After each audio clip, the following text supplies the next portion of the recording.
Hello and welcome back to Continental Club. We discuss the hottest topics in European football. We are back in the East Dulwich Tavern, and it's Henry Hill and Michael McCubbin and Doogie Critchley for your viewing pleasure, hopefully at least. Lads, how are we doing? Henry, you were here last night to watch the Europa League final. Yes, we were. Not just me, McCubbin as well. Yep. I wasn't invited. He was. Not true. I think you had some flimsy reason. I actually gutted for Rangers. I think on the whole, so that we were here to watch the Europa League final. I think on the whole, I was really impressed with how they came out in the extra time periods and really took it to Rangers. I think Kent probably should score at the end. That's the reality of the situation. And you know, we saw Eintracht got to the semi-finals I think a few years ago against Chelsea when Chelsea won it that year. So they've got pedigree to go again. I'm not saying Rangers don't, but I think to kind of raise to that level again and get to another final might be quite a tall order for Rangers, especially when I think a lot of teams are going to improve in the next few years. So fairy tale run for them, unbelievable efforts. Penalties, Aaron Ramsey. Oh my God, Aaron Ramsey, man. It's tricky, but Such a bad pen. it was such an awful penalty. But yeah, I mean, I think you said it on Twitter, Filip Kostic was going to play a big part, and it was his cross ultimately. Santos Borré, who actually, he's had a bit of a mixed season, but he's come good towards the end as well. A goal, and what amazing 5 set of penalties from Eintracht. As good as they come, that's 2 years in a row. I think Villarreal's penalties were all perfect last year. So yeah, gutted for Rangers, but Eintracht, why not? Two great clubs, I'd say. Sure. And hell of a fan base, McCubbs. They were making such a racket, and their run to the Europa League final was really special. They didn't lose a single game. Yeah, to be fair, both teams beat some pretty good clubs en route. I think you wouldn't have had either of them in that kind of top 3 or 4 to make the final, kind of back in the last 16 stage. But yeah, I mean, to go to the Camp Nou against a very resurgent Barcelona and beat them so emphatically. Obviously, yeah, like you were saying, the fan base has been amazing. You know, absolutely rattled Joan Laporta. And last night as well, like the atmosphere in there was just absolutely electric. And I think it was the perfect stadium to have those 2 sets of fans in as well, because the Ramon Sanchez Pizjuan just generates such a great atmosphere in there anyway. I think it is as much as it's a shame for Rangers, it's an amazing achievement for Frankfurt and Oliver Glasner, who is very beloved by the Frankfurt fans already. Obviously has had a mixed first season, but missing Andre Silva obviously was never going to be easy. I think this will be hopefully a bit of a springboard for later success for Frankfurt. For sure. Their fans have actually had a nice period of success, because under Kovac they won the Pokal, and then Adi Hütter's side were really entertaining at times and reached the Europa League semi-finals, I believe, as well. And they've gone one further this year, so massive respect to them. Just a quick note as well on something that I also thought was worth bringing up just quickly at the start of this episode. Massive respect to Jake Daniels as well, coming out this week, the first openly gay professional footballer who's male, I should clarify, in the UK. That's obviously been widely talked about for years. Our tabloids here were obsessed with finding the gay footballer, which was not very helpful. But I think it's an enormous step forward in the game, and huge respect to him. I thought his interview was absolutely fantastic, and he spoke so eloquently about a topic that must be so difficult to talk about at 17 in that environment as well. So massive, massive credit to him. But on a separate note, or going into the main part of today's show, I should say, we are going to talk about transfers your club should avoid this summer before getting into big match predictions, guys, which you should definitely stay around for, because it is very tight at the top as we go into the final week. But first up, transfers you should avoid this summer. We've talked quite positively about sort of rebuilds and fixing clubs, etc. in recent weeks. So this week we potentially want to talk about players that your club should just stay well clear of this summer. And we're going to kick off with Paulo Dybala at the suggestion of Jokey Bro 36912. Henry, Paulo Dybala, excellent player, and it was so moving to see him so emotional at the Allianz Stadium being taken off in that game against Lazio on Monday. Phenomenal player, but has had some difficulties with injury. Would this be a player you'd be looking to avoid, or do you think he's worth taking a risk on? It's an interesting one. Just to point out, I'm not going to agree with all everyone's suggestions that they've put in here today. Dybala, I thought he stole Chiellini's thunder a little bit with his emotional goodbye. I think Chiellini, he just still had that classic smile on his face the whole time at the end, didn't he? I was more upset to see him go than Dybala, and I think maybe the most of the Juventus fan base too. But yeah, would I avoid him? It depends how much of a signing on fee, it depends how much wages he's going to be asking for, because there is no doubt that when Dybala's playing well, he is a quality addition. He is a quality winger. He's probably coming into the next prime years, sort of 2 years, 3 years, where you could probably get a really good tune out of him. 115 goals and 48 assists in 292 games. 0.6 goal contributions per game is not to be sniffed at all. Personally, for me, I think he blows very hot, then blows very cold. I don't think he has necessarily the consistency or the physicality sometimes to really... Premier League-wise, I definitely avoid him coming to the Premier League. I'm not sure. Maybe that's misguided. He's not the quickest as well. No, exactly not. I mean, he's had a good season, to be fair. 13 goals, 6 assists in 33 league games and UCL matches. So it's not bad, but I would think twice. I think for Inter, I don't mind it as a transfer for Inter. I don't mind it as a Roma. I think excellent. Yeah. That's the one that we've been talked about. I'd be amazed if he went there. I can't see them having the budget necessary to facilitate his arrival. He'd be really taking a hit, not only on his ambitions on the pitch, but also financially too. So yeah, Inter kind of would make sense. He's, I think, in terms of they're not having to shell out a massive fee, and I do think he offers something slightly different to Joaquin Correa. I'm not sure if Joaquin Correa is a permanent player for them or not, but certainly Lautaro Martinez and Dzeko, he's obviously not getting any younger. So I do think he offers something slightly different and can cut in. When he's playing on that right-hand side, cutting in onto his left foot, he's very effective. But yes, I don't know. It's a really tricky one. It's a really tricky one. I actually think Juventus was the right club for him. And I think sometimes he might discover the grass isn't always greener wherever he goes next, because I think with his injury record, with the way that he's blown hot and cold and the fact he's so important, he has been given sort of opportunities to reinvent himself at Juventus over the years. And I'm not sure he's necessarily going to have the time and the patience and the loyalty of the fan bases wherever he goes next. But I'm happy to be proven wrong on this one. I really am, because I still think, I know you're a big fan, when he is playing well, he is a good player. Yeah, I think he's Juve's best player when he's playing at his best, and when he's fit, really, I think he's phenomenal. But I don't really understand it from a Juventus perspective, because they might lose Morata this summer. Then they've got Vlahovic, obviously. They're losing Dybala, so you're kind of rebuilding that front line, and then they're linked with Angel Di Maria, who's a great player that has had a slightly disappointing season, not a regular at PSG anymore, and is on enormous wages as well. And you think, why don't you just use that wage to keep Dybala for another couple of years? Because you're not going to get, a massive fee for him when he's leaving for free. So you're not going to get any fee for him at all. And then in terms of Inter, I think Inter probably need a more physical number 9 to replace Dzeko. I think he's too similar to Lautaro Martinez. The light has just gone above me there, but we'll carry on. So yeah, I'm a little bit perplexed from both an Inter perspective and the Juventus perspective. But Macubs, I know you're quite a bit more of a fan of the potential move to Roma. Yeah, I think he offers Roma something that they don't kind of have at the moment through the centre. Obviously, Lorenzo Pellegrini has been great. Also has injury issues of his own, doesn't he? But I think they do, and Mkhitaryan as well. Let's not forget, he has had an amazing 3 years there. But again, not getting any younger. And I think Dybala just offers them something. I think that. They have been great this season. Their XG stats look really, really good. Tammy Abraham has been on fire. But I think if they do want to break into the top 4, which I think is a possibility next season, it really is, especially given that Juve might be weaker, and if Juve don't get the summer right, then they could be quite vulnerable again come the start of next season. And Atalanta have a lot of rebuilding to do. There is a bit more of an opportunity there for Roma. I think they need to soup up that attack for sure. I think they need to shore up the defence a bit as well. But Dybala, I think on a free, I'm not. Like Henry, there's probably reservations about budgeting and whatnot. But at the same time, I don't know. They have been willing to spend. They were willing to spend last summer to bring in a star player, and I think Dybala could work really well. I think it might be the fact that I just see Dybala in a Roma shirt, and it just looks really good to me.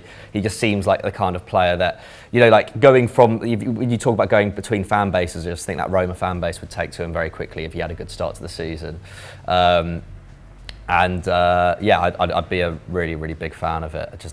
There's something about it that just makes sense to me for sure. But I don't know.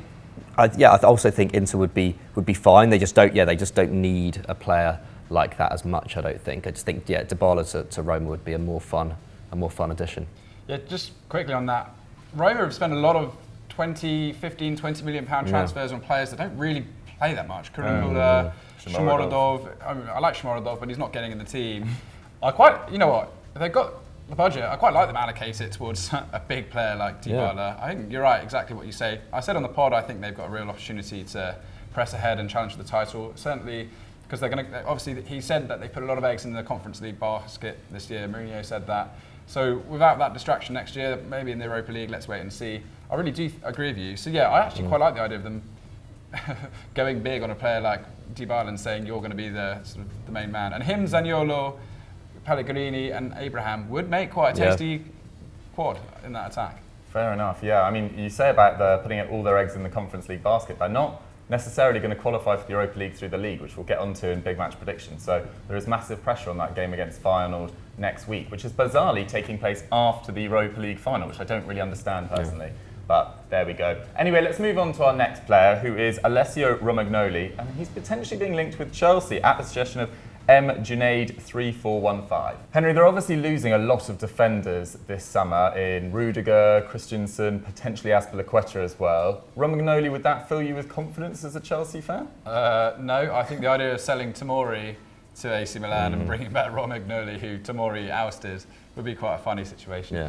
In respect to Romagnoli, he is a leader, he's a captain, so he does have those credentials in his back pocket, but is he a starting centre-half necessarily? I don't think so. I don't think it's a bad addition to make as a free. As a substitute option. But for Romagnoli, I'm not sure this is the right move for him. I think his level is slightly a bit lower.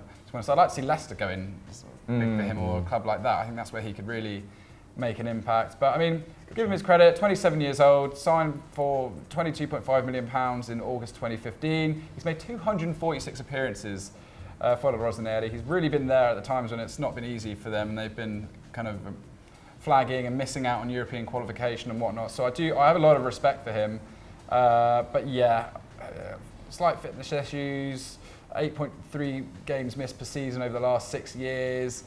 And it is telling that Pierre Kalulu's come in. I think they've kept 11 clean sheets in 17 games together, him and Tomori. I mean, that's wicked. What a find. And that's so good for Milan, because it means they don't have to worry necessarily about going. Well, they're obviously going to probably bring in Botman, but they can lose Romagnoli no problem at all now. So yeah, I don't think he's right for Chelsea in this instance. But I do think that for a Europa League club, he's definitely someone they should be looking at. Because 27 years old, that's young in centre-back terms. So that would, I think he'd offer you a lot of years of experience. But even maybe like Roma, I'd like to see Roma go for him again. But Back to Roma, probably not a bad shout, to be fair. That's where he came from originally. Mourinho's made noises that he's not necessarily happy with his defensive options this year. So that seems like a better fit than Chelsea. I think he has the potential to be quite exposed in the Premier League, not necessarily the quickest either. And going from Rudiger to Romagnoli, that's quite a drop-off for me. My Cubs, let's move on to a player who's potentially leaving Chelsea. Azpilicueta is being linked with Barcelona, but we know about his qualities. But Marcos Alonso is also being linked with Barcelona. This came in from @CFC Hedgie. What do you make of Marcos Alonso to Barcelona? Yeah, not a huge fan. The thing is with Marcos Alonso, like, he is very effective. He's a very, very effective goal-scoring wing-back, isn't he? And Barcelona do need that Jordi Alba replacement, but by all accounts, Jordi Alba is still a much better left-back than Marcos Alonso. I think he's better defensively, he's a much better creator, and he does have goal-scoring exploits as well. But yeah, like Romano's saying that they're working on a deal to sign Aspi and Alonso from Chelsea. By the way, with Romagnoli, I think, like, to be honest, with Chelsea's situation at the moment, they're losing 3 centre-halves. Like, I actually don't think Romagnoli's too bad. As a left-sided centre-back, like, you can get him in on the left side of that back three, and I don't think he would necessarily struggle that much. He's a massive downgrade on Rudiger, but like, when you've got that much of a defensive rebuild, just get one to get one in, like, I don't think that's the worst idea, especially early in the window, and then you can kind of focus on other targets. I know Bremer's been linked with them as well, and Koulibaly would be amazing, but he might cost, I don't know how much, like De Laurentiis wants for him still, but Bremer would be a good one. I've suggested him for Leicester as well. Like, I think he just looks great. Not necessarily on the ball playing side, but defensively he's just one of the best out there, isn't he? But back to Alonso, yeah, apparently it depends kind of on the final price, obviously, with Barcelona, whether they'd want to go for him, and I wouldn't want to spend anything significant on on someone like him. You know, he's 31 years old now. He's got a year left on his contract at Chelsea. 4 goals and 6 assists in 45 games this season. Isn't bad by any stretch of the imagination, but like, you know, he's clearly, I think, inferior to Chilwell when Chilwell's fit. I think there's a number of other left backs, you know, with 1 year remaining on their contracts this summer. Rafa Guerreiro, for example, Tagliafico, Grimaldo, Jose Gaya, who has been constantly linked with Barcelona for about 5 years now. You know, what a loyal servant he's been to Valencia. There's never any telling, I think, whether he'll actually ever leave. And they're all younger than him as well. They're all younger than him. I think, yeah, it doesn't. It's the thing is, it's the sort of signing I could absolutely see Barcelona making. But that's not necessarily a good sign because they've made, especially in the fullback positions, they've signed a lot of duds over the years. You know, owing to the fact, as you can see with the fact that they still haven't sorted the right back position, they still haven't been able to sort out a long-term heir to Alba, even though they've kind of been, you know, slyly looking for about 3 or 4 years. It doesn't quite work for me, this. I think like the left back at Barcelona at the moment has a big job because there isn't any creativity really coming from the left side of attack. It's particularly bad when Pedri isn't fit. Like when he is fit, there's a little bit more going on there. But at this moment in time, like the left back at Barcelona has to do an awful lot of creative work, an awful lot of ball progression as well. Alonso doesn't. He's not ideal for that. Like I think he could do a job for Barcelona, but like, you know, 2 years down the line, you could be looking at a player who's, you know, ready to leave again. His dad is played for 5 years for Barcelona. Marcos Alonso Peña, I think his name, and he's iconic. Apparently, they love him. So I can just see Laporta thinking this is a nice way to appease the fans, Good PR. Which really it's not. But yeah, I like Alonso, but yeah, what's the point in signing a 31-year-old when you could get someone else? Yeah, I agree with McCubbs on the sort of tactical point. Like, Alonso's never been super creative. What he is really good at is picking up, doing sort of inverted runs inside the winger and picking up great areas in the box, and his finishing's always been very strong. But Barcelona at the moment are so set up to create through Jordi Alba that I think there would actually be a massive stylistic issue. And suddenly, you know, if you sign Lewandowski, Azpilicueta and Alonso in the same window, I'm suddenly like, is your rebuild really happening at the same time? Because I was excited about the Lewandowski signing on ERU, and I still am. I still think it would be excellent on a short-term deal. But if you're signing 3 players over 30, are you really learning from your mistakes when you still need to replace Piqué, Busquets, Jordi Alba, who are still playing important roles on the team?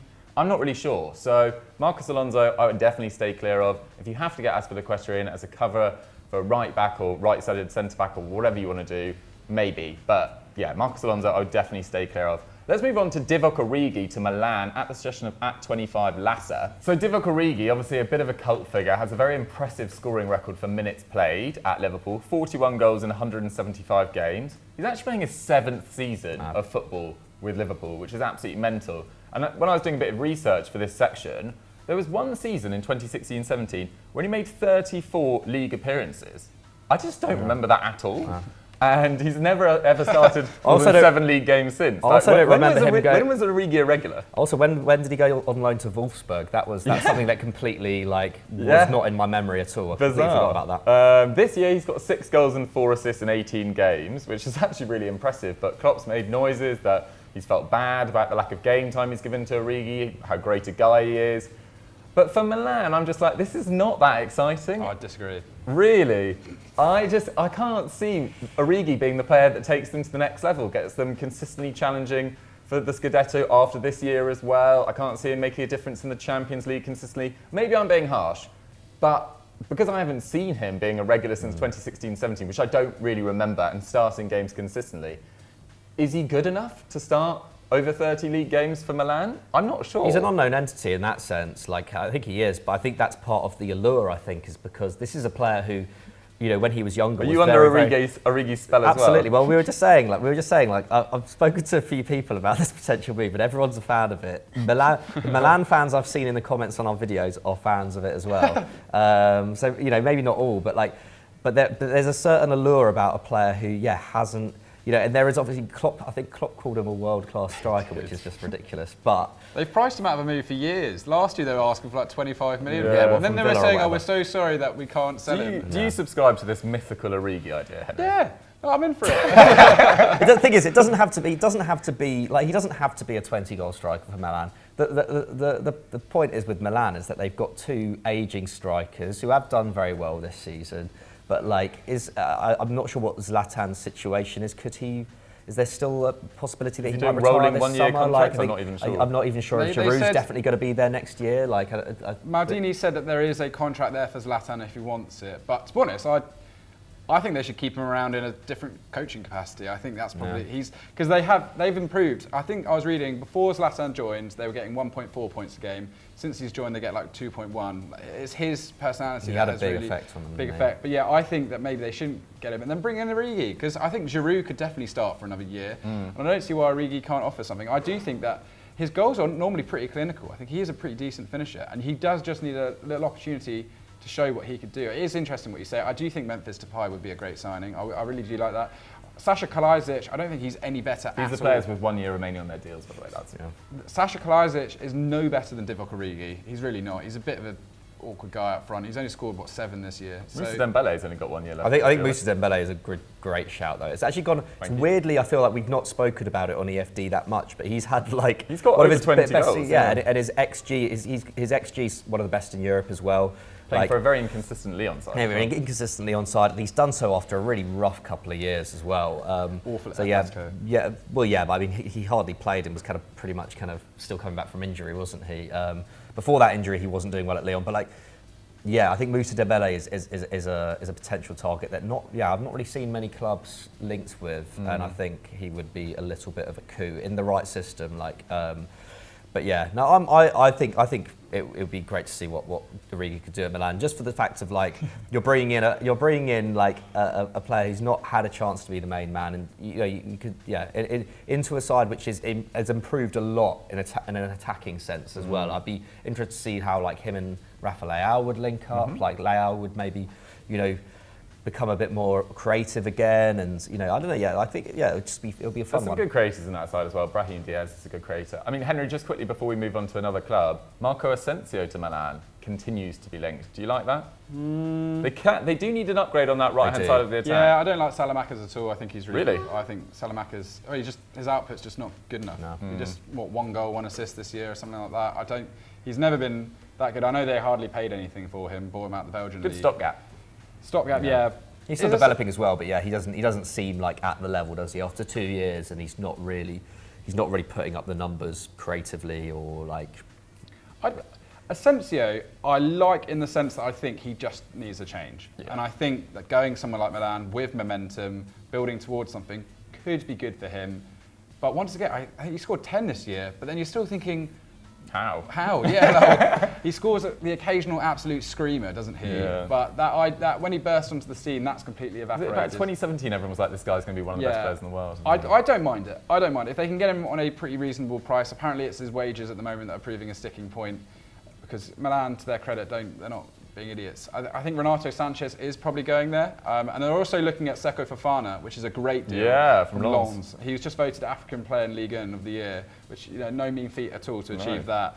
He would be a wicked signing if they could get him through the door to replace Franck Kessié. But yeah, Asensio, not so sure. Great experience as well with Udinese as well, so knows the league. That would be very exciting. I mean, Botman, Fofana, Asensio, Origi, that's a pretty good window for Milan, given their finances compared to the rest of Europe.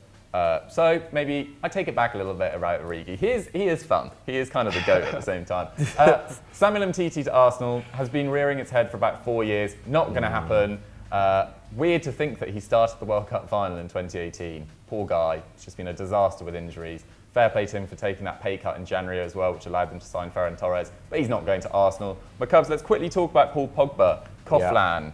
Big wages, big injury risk. To Juventus, do you like it? No, I don't like it at all, really. I think that the problem with we've been speaking about Juve already. What they need is, they need to rebuild that attack, especially if Morata were to leave. Because Chiellini leaving is big in more ways than one, isn't it? And right back needs sorting in the long term. The left side needs sorting in a big way, and actually in some ways Di Maria, big wages, but at least he can occupy that left side and give them something that they don't have there. Pogba, on the other hand, like fine, but like huge wages and doesn't really do anything. He doesn't offer that much more necessarily than what Locatelli is currently offering them in terms of like Locatelli does a lot more defensive work, can drive the ball forwards. Pogba is much better creatively, but then I think if they're going to sign someone to kind of fill the gap of Dybala, they need to like have someone who's more of an out-and-out creator, more of a classic number 10, I think. And Pogba doesn't do that. Injury record is stinking. I think it's the thing that doesn't get talked about Pogba's career at United enough. People like bang on about attitude problems and whatnot. Like the guy can't stay fit, and that's a big issue. That's a big issue when you're like one of the highest paid player at the club or on over 300 grand a week. So like, I don't really like Pogba to Juve at all. For me, like it's only really PSG that makes any sense for him, to be honest, at this point, which is sad for Pogba's career because he's just like not like. United priced him out of a move for so many years, and it's got to the point now where he just isn't a superstar anymore. Like in a lot of senses, like he just isn't. It's sad to say for him. Like I think PSG is really his only realistic option. I will say I do think he's an upgrade on McKennie, who I think's been very good for Juventus. And I think if they can get a little premium for McKennie, which I think is entirely possible this summer, because kind of Tottenham level club, I can see him going there. I don't mind this. Back to a club where he really felt at home, played well, under a manager who got the best out of him for a long time. I don't think it's the worst thing, and I think he's always wanted to play in that number 10 role. Bruno's obviously like ripped that from him at United, and I'll be intrigued to see if he could reproduce it, but I do share every other reservation and then some. I guess it just depends on his wages, isn't it? If they could get him to take a fair wage cut, then maybe it would be worth it. But it's just a lot of money to spend on someone who isn't necessarily going to be fit all the time. Yeah, McKennie's an interesting one. He pops up in great scoring positions. Actually has quite he scored some important goals for Juve. Probably not the best technically, and his passing probably could be improved compared to Arta, Locatelli, other players in that midfield. So maybe they could shift from McKennie. But I'm kind of with the Cubs. I'm not enamoured with Pogba to anywhere really this summer. I kind of fear that he's going to become a bit of a Gareth Bale type figure where he just really excels for his country but never really gets it going for his club. Anyway guys, what are your transfers that you should avoid this summer? Let us know in the comments down below, and let's move on to our big match predictions. Right, it's time for big match predictions. The scores on the doors last week were I was on 40, Henry was on 40, McCubbs was on 28. There was a little bit of change actually. 2 good weeks for myself and Henry. Well, reasonable. Leverkusen versus Freiburg. I went 2-1 Leverkusen. These guys backed Freiburg. It was 2-1 Leverkusen, so that's a perfect score, baby. Rennes versus Marseille. I said 2-1 Marseille. McCubbs went 3-1 Rennes. Henry went for a 2-2 draw. It was 2-0 to Rennes. That 2-2 draw has never come in for you. So 1 point to myself and... only 1 point to McCubbs there. Yes. Oh, the scoring is actually wrong on my paper, but I did not get a point there. I did look at this. I think overall it still works. Okay, Milan versus Atalanta. I went 2-1 to Milan. McCubbs went 1-1. Henry went 2-0 to Milan, which was a perfect score. So he gets 3 points. I get 1 point, if I'm correct. Yes, because I said 2-1 to Milan. McCubbs went for a draw. So I got 4 points last week, so I was on 44. Henry is now on 43. And McCubbs is on 29. And Henry is away next week, so we are not going to do big match predictions ahead of the Champions League final because there's only one game to predict anyway. So it all comes down to this, guys. This is the finale. We are shooting this on a Thursday, so it's worth bearing in mind that tonight there is the first leg of the Bundesliga playoff against Hertha Berlin versus Hamburg. Go on, Hamburg. But you'll all know the result by that, so by the time you watch this, so we're not going to include this, but huge game. And yes, very much go on Hamburg. Hertha Berlin deserve to go down, in my opinion. Right, let's move on to the first game. Big one to start with. Fiorentina versus Juventus, 7th versus 4th. 11 points between them. McCubbs, not necessarily a big game for Juventus in terms of the league. They're in the Champions League, but for Fiorentina, there's a lot of permutations in that 6th to 8th spot sort of area. Yeah, I mean, they're 1 point behind Roma, aren't they? Obviously, they've been in fairly bad form, haven't they? They've lost 4 of their last 5 games. They conceded 11 goals in that time, but Roma travelled to Torino, who have this season caused a lot of headaches for bigger clubs, haven't they?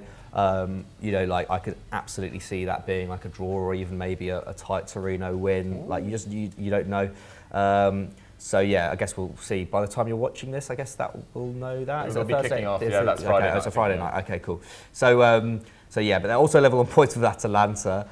They play Empoli, who also have caused a few upsets this season. Not so much recently, but So yeah, there's a lot of, like you say, Deeks, there's a lot of permutations this last weekend in terms of, who could get UEFA, Europa and Europa Conference League spots. So yeah, there's a chance that Roma don't qualify for Europa. So without winning the Conference League, obviously they could finish as low as 8th if Fiorentina and Atalanta win. But obviously this is a huge game for Fiorentina, and I think Juve, are the stronger team, but I think the atmosphere is going to be absolutely electric there because Vlahovic returning to Florence, public enemy number 1, and I have nothing to play for anymore. So I'm going to go rolling the dice. I'm going to go 2-0 Fiorentina just for the hell of it. Love it. Why not? Okay, Henry, did you watch the highlights of Juventus versus Lazio? Emotional scenes with Chiellini and Dybala. Yeah. I did. I thought they fluffed it though. Can I just say what a Sunday it's going to be for Italian football? We were discussing this yesterday. I think they've got the title race at 5 o'clock.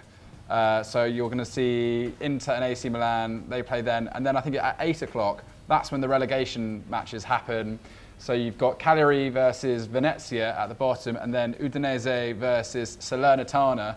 And I think even Genoa could escape if they win and everything else goes their way. So it's going to be wild. But yeah, Salernitana basically have to beat Udinese because Cagliari are definitely going to beat Venezia, who sadly are the worst team I've seen this year. This game though, Juventus, interesting. I mean, they've qualified for Champions League. There's nothing really in it for them at the moment. They're clear, which to be honest, I think is a good result for them, all things considered this season. Vlahovic on the score sheet again last weekend. But would you have said that at the start of the season? No, but given As everything... in where they were? Well, I guess when they fired Pirlo, when I didn't think there was much reason for it, and then didn't make many lightning additions in the market. Yeah, I don't think they've done... So, I mean, 57 goals is 20 fewer than last year. The defence has improved a little bit, but not by much, really, let's face it. So I think 4th position, considering Lazio have scored like 73 this year. There's been other good challenges for them, but yeah, I'm going to stick with you. Fiorentina 2-1 victory. I think this is a nice little open goal for you. I just think like there's not much in it for Juventus, and and the way they were doing great until they conceded against Lazio. They were playing very well. I mean that Morata goal was class. I mean they bottled against Genoa as well. And then Milinkovic-Savic scoring the last minute in his final game before heading off to Fulham. I'm going. Yes. Looking forward to Big Sergio. He'll play this weekend. It's penultimate game. Fiorentina 2-1. Good. Okay, wow. It's an open goal for you here. I don't really know what to do anymore because I did not see Henry going for that. I might go for a draw. I think it might be 1-1. I didn't want to back Juve for this, but I definitely wouldn't back Fiorentina either. Yeah, 1-1. Bit of a damp squib of a season for Juventus, in my opinion. Fiorentina, excellent year. Little dip recently. But hopefully, if they recruit well in the summer, they can continue this sort of rebuild under Vincenzo Italiano, considering they've been so poor for a number of years. Good season for Fiorentina. But yeah, 1-1 for me. Right, let's move on to another game, our second game. Lille versus Rennes. This is Saturday, 8 p.m. 10th versus 4th. There's 11 points between them. Henry, similar to Juventus last time, this means very little to Lille. But in terms of Champions League race for Rennes, this is quite crucial. I mean, Lille's season has been really disappointing, and it's going to get worse. Yeah, shocking. They are in a real state of flux, I think. They are, I remember at halfway stage it said that expected points, they were about 11 behind. So they were doing things right, but not getting results over the line. They haven't ironed that out in the second half of the campaign at all. They've just lost momentum. Talk of Renato Sanchez going to AC Milan as well. As you said, Botman there. I just think it's Jonathan David's probably going to leave. I think he's indicated that he's ready to move on. So yeah, they're going to probably get a heavy windfall, but it's a big job on that scouting department to correct that. And I don't think their coach this year's held himself in glory. But you're right, at the other end of the spectrum, very exciting. I think 3rd all the way through to 6th this year. Yeah. It's all to play for the European spots. Nice have really dropped off this season. Yeah. Monaco have been incredible. I think they've been unbeaten in about sort of 12 it looks like in the league. Lens, they've had a great campaign too. I really hope for the sake of their squad together they can get something done, but they're playing Monaco. Marseille versus Strasbourg, that's another massive game. That's a huge game. I think we've profiled Strasbourg or even Marseille last week. So yeah, So much to look out for at the top end of Ligue 1. For this one, though, I just think Rennes are better than Lille. I'm going to go for a 1-0 victory to Rennes. Okay, not overthinking it. Macabs, anything from? Yeah, nothing much more to say, to be honest. Yeah, like Lille, big rebuilding job this summer. Yeah, I think Rennes, I mean, they've got the second best attack in the league, don't they? They've scored 80 in 37 games. Really, really impressive. What they've got, like 3 players who've scored over 10 in the league. A lot of creativity in that forward line as well. Yeah, I think it's going to be a comfortable victory for Rennes here. They've got a lot to play for. They've, I'll say 2-0 to Rennes. Okay, 2-0. Do you get an extra point? Remind me if you go for over 5 goals or more in a game. Okay. Oh my goodness, Dukes. I don't think that's a good move. Last day of the season, I think they'll be very tired.